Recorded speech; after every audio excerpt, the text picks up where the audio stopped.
This is Andrea, and you are tuned in to Entertainment Scoop. I am in studio with Pastor David Bullock.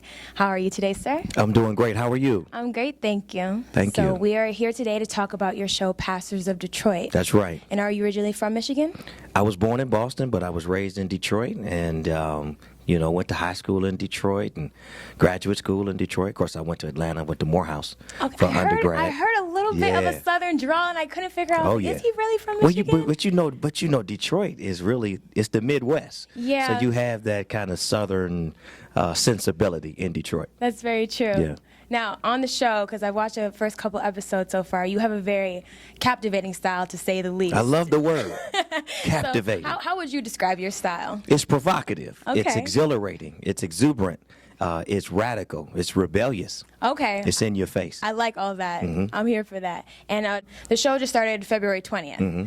And how has your life changed since then? Oh, wow. Well, first of all, the church is bananas. It's packed. Visitors coming, phone calls, emails.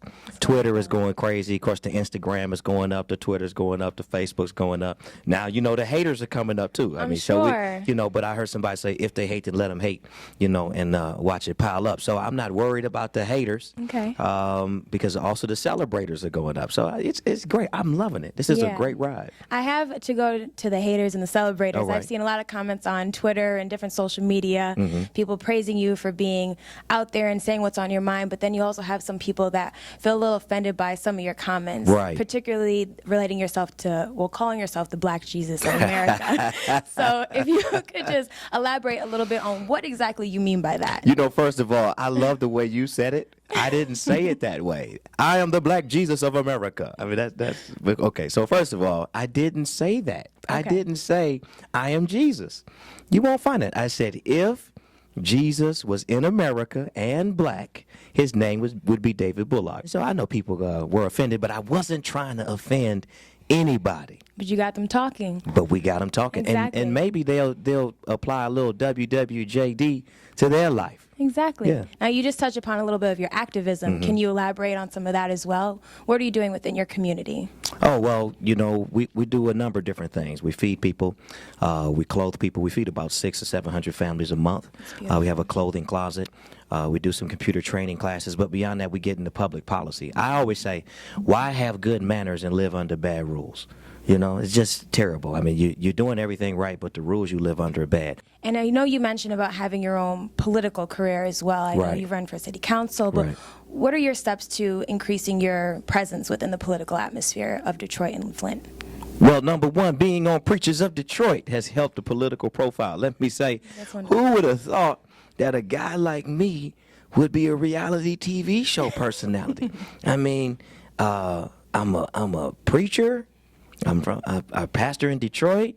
I'm a Morehouse man. You can tell them, but you can't tell them much. I dress, but I got that southern sensibility. People saw that gold coat, that velour. Yeah, you stood up and walked away from him. And told my man, respect this. And I'm like, wow, I'm on reality TV. And what's happening now is that my name ID is going through the roof. People are like, David Bullock, David Bullock. So here you are. That helps expand the political platform. We're doing voter registration drives weekly. We're also signing people up for the political party of their choice. We've got a conference that's going to happen later on this year about how to be a change agent in your community, tying politics to your faith and to economics. And so we're excited about that. So we're just going to keep building the network. People can go to the website, davidalexanderbullock.com, and fill out the contact form. Join, hashtag Team Bullock at davidalexanderbullock.com. You get on the mailing list. Follow me on Twitter at DAlexanderB, and you'll get all kinds of tweets. Sometimes I'm talking about hip hop. Sometimes I'm talking about, Dr. Martin Luther King. Sometimes I'm talking about myself. But all of it is to inspire people to join the movement to make the world a better place. Do you find it to be difficult to be unified with pastors that don't see fixing the problem the same manner that you do? That's a great question. I do find it difficult, and I think a lot of pastors, and I say this in all humility, are not interested in fixing the problems because they only care about problems that affect their church, that affect the bottom line. Right. If the money's down, the members are not coming, then they want to do something. But what about when it doesn't affect your immediate self-interest? Right. I'm more interested in how the church reaches out to the community and deals with systemic issues in our world. So it is hard sometimes when pastors are more interested in being affluent than being helpful to people who are not affluent. But we continue to work with them, and we continue to pull them in and call them out. See, I believe real love is speaking truth to power. You know, if I love you, I care enough to call you out. Because I know and believe you can do better. And so people see me on the show calling the bishop out. That's because I love him. And I'm saying, man, if you got a Bentley, you had that kind of economic resource. We got all these poor people. Let's build a bridge between the economic resource and poor people. I'm not hating, right? I'm just saying you can do better. You got a Bentley. You obviously doing better, and you can do better for the people. And so what else would we expect from you from this season of Preachers of Detroit? Well, look, this season is going to be off the chain. You have to watch it. It's going to be epic. Friday nights, Oxygen, 8 p.m. Eastern, 7 p.m. Central. What can you expect to see from me? Well, I do go on this infamous date. Right, so you get to see me on a date with this sister. She's pretty. She's fine too. I mean, it's bad, you know. But we have an interesting conversation on the date, and I'm asking her, you know, can you handle an activist life? You know, right. If you saw Selma and Dr. King, it's like, can you be connected to a guy that's potentially going to jail, and you know they're doing hit pieces in the news on him? Are you down? You know, will you march? You know, I ain't gonna tell y'all what she says. That's you gotta know, find out y'all gotta Fridays. keep watching. You know, so that and there's a we do this anti-violence movement.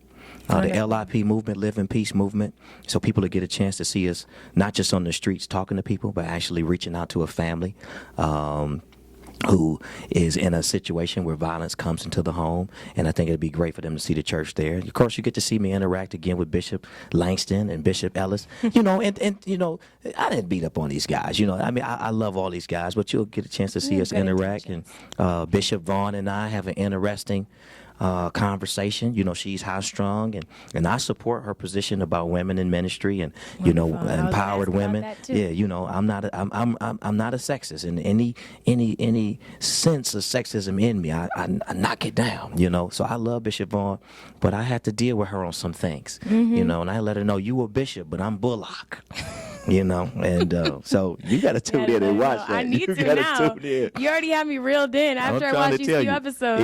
It's going to be off the chain, you know. Then, of course, you see Dorinda Clark. Now, one of the craziest, hot, epic scenes in this whole thing is when I get a chance to deal with Pastor Tim Alden, you know, because he said he's 50 years old, and, you know, and he's never been kissed.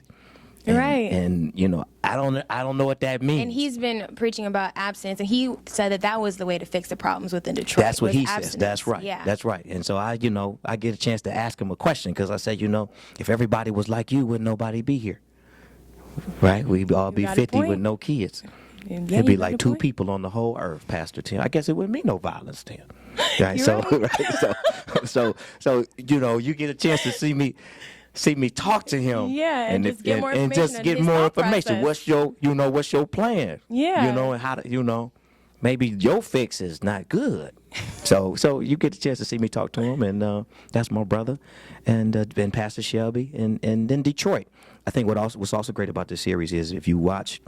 As you watch the episodes, there's a story being told about the pastors, their personal lives, their ministries, but also the city of Detroit. Yeah. And so that is a great backdrop. You know, will Detroit make it? What does Detroit look like as it comes back? Part of what's great about Preachers of Detroit is we get to shine the spotlight on Flint, on Benton Harbor, on Detroit, on Highland Park. I mean, who else would have looked in? Nobody. Everybody's busy doing their own thing, right? Yeah, people are looking at other cities, you know, looking at Atlanta, they're looking at L.A., but now you have, you know, 10 weeks, 12 weeks of people looking at Detroit. Then they start to Google Detroit. Maybe they'll come visit Detroit, and then they get to see Midtown and downtown. And okay, Detroit's not what people said it is, but then also they get to see the neighborhoods and the work that needs to be done. Oh man, Motown, you know, all that great music. C.L. Franklin, you know, one of the greatest black preachers who ever lived. You know, Riri, his daughter, Aretha Franklin. I mean, so people look in and go, you know, maybe Detroit isn't over, right? Maybe Detroit is the comeback kid of the nation. I look forward to hearing more and seeing what happens with Detroit in your show. Thank you. Thank you so much for coming in today. Thank you for having me. And thank you so much for tuning in to Entertainment Scoop. It's me, David Alexander Bullock, one of the preachers of Detroit, and you're watching Entertainment Scoop.